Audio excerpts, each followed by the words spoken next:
If you're new here, welcome to our channel. Don't forget to subscribe and hit the like button.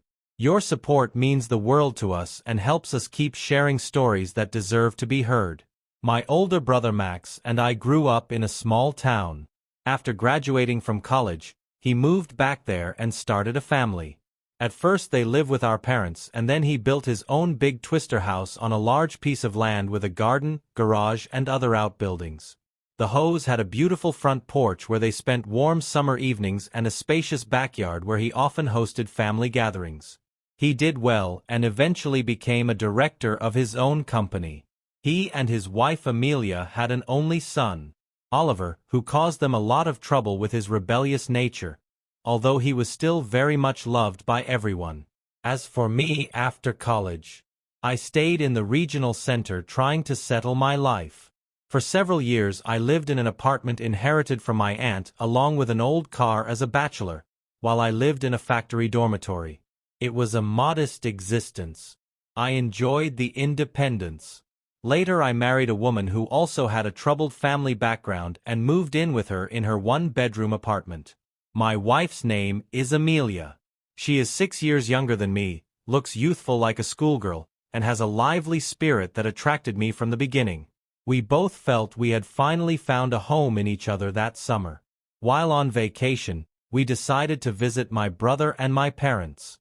It was time to introduce them to my new wife as we had a quiet wedding with no fanfare. A simple signing at the local registry office.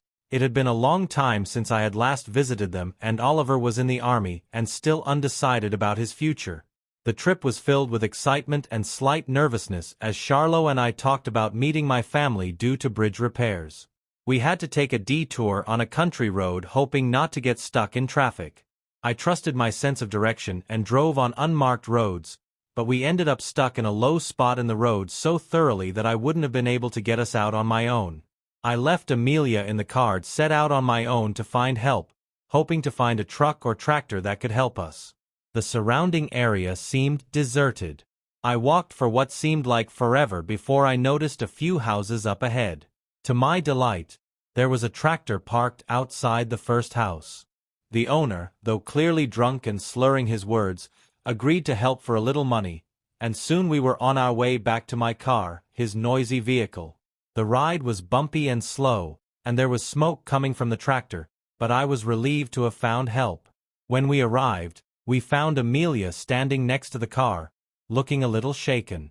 It turned out that while I was gone, 2 guys on a motorcycle had driven up to her.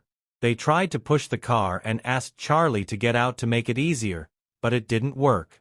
She said they looked quite harmless, but it was still a nerve-wracking experience for her. The tractor driver managed to pull the car onto solid ground.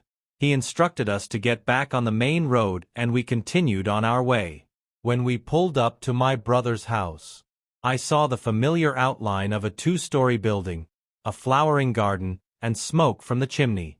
Max, Lily, and my parents greeted us warmly when we arrived, though Oliver still wasn't home. I introduced Amelia and told him of our misadventure, which caused everyone to laugh. Max told us, "Go wash up, change into something comfortable, and then join us at the table. Your room is on the 2nd floor. The 2nd floor is mostly Oliver's." We were all gathered around the table. Oliver finally showed up. I hadn't seen him in ages. He had grown like his father, looking strong and mature, and his face for the marks of the boy I used to know. As soon as he walked in, I noticed Amelia's eyes light up. He greeted us all briefly, and it was obvious that he had grown into a confident young man. Instead of a traditional dinner, we decided to have a barbecue. There was a special place in the garden under the shade of an old oak tree. Oliver headed silently to the shed and returned with a bag of charcoal and a couple of logs. "I'll take care of it," he said, confidently remaining calm and poised. "Oh, Oliver makes such delicious kebabs," exclaimed Lily as Oliver set to work, rejecting all offers to help. As she said, the kebab turned out delicious, served with fresh cucumbers, tomatoes, and homemade bread. We had a few drinks, enjoying the summer evening, the stars twinkling overhead and the sounds of crickets in the background. There was laughter and stories of our childhood in the air, and I could see that Amelia was genuinely enjoying herself, her face flushed with excitement and wine. After that, I decided to go to bed, but Amelia said she would walk in the garden some more. I lay down on the bed with the window open, which overlooked the garden. After about 10 minutes, I heard voices under the window coming from the cool night breeze. I couldn't help myself and listened. "Can I sit next to you?" asked Amelia. Her voice slightly lurching from the "sit let's talk" and reassuring. "I'm feeling tipsy. I haven't had that much to drink in a long time," Amelia said, with a giggle, "but that's all because of your kibbeh. You really know how to make them well." "I'm not only good at kibbeh," Oliver replied, his voice low and almost teasing. I pretended to be asleep, determined not to make a fuss. After all, no one was taking my wife away from me. The next day, it was time to go. Raspberry picking in the woods, a family tradition I always looked forward to. Amelia seemed to be in high spirits. She spent a lot of time upstairs, often disappearing to the second floor with Oliver, and seemed to enjoy it. She and Oliver exchanged jokes, seemed to get along very well, sometimes even too well when we were away. She invited Oliver to visit us sometime, and soon he was visiting us. Often Oliver's visits became regular. He would come on weekends, sometimes bringing fresh produce from their vegetable garden, and sometimes just stopping by to say hello. Amelia seemed to lighten up when he was around, her laughter echoing through our small apartment. I didn't mind at first, he was family after all, but as time went on, I began to notice how much attention she paid to him. They would sit in the living room for hours and talk while I did other things. There was an undeniable connection between them, something unspoken that seemed to bring them closer together.